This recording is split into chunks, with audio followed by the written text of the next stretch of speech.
Many of us take for granted a very extraordinary organ, our ears.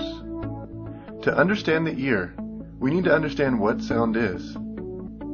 The speakers you are listening to right now are vibrating, flexing in and out, causing a wave of pressure through the air. The frequency of these waves, or the speed at which the sound-creating surface moves back and forth, affects the pitch of the sound. The level of air pressure in each wave is directly related to how loud the sound is.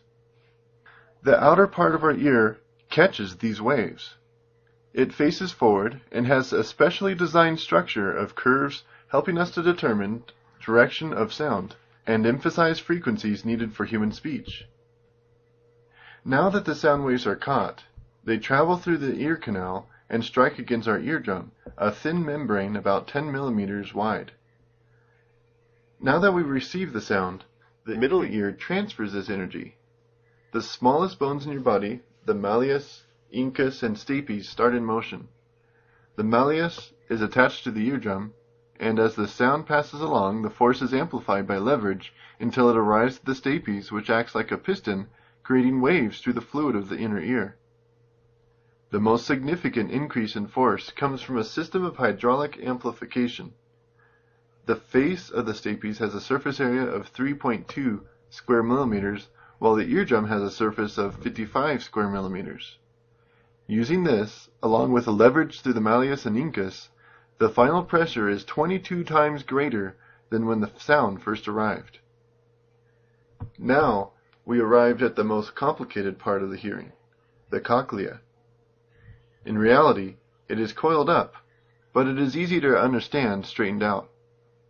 The stapes is causing pressure waves to travel through this structure.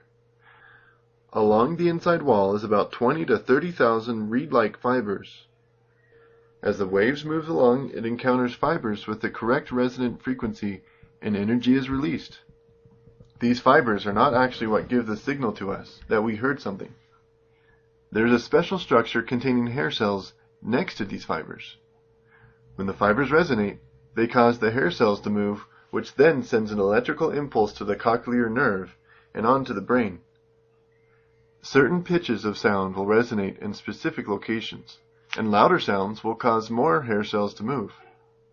Our brain interprets all this raw data, making it possible to enjoy a beautiful song or a conversation with a loved one. Just to think that all this is happening in your head right now at full speed. And not just one, but two of these sophisticated instruments are helping you to have the amazing sense of hearing. This is just one of the many systems found in the human body that go far beyond our humble human understanding.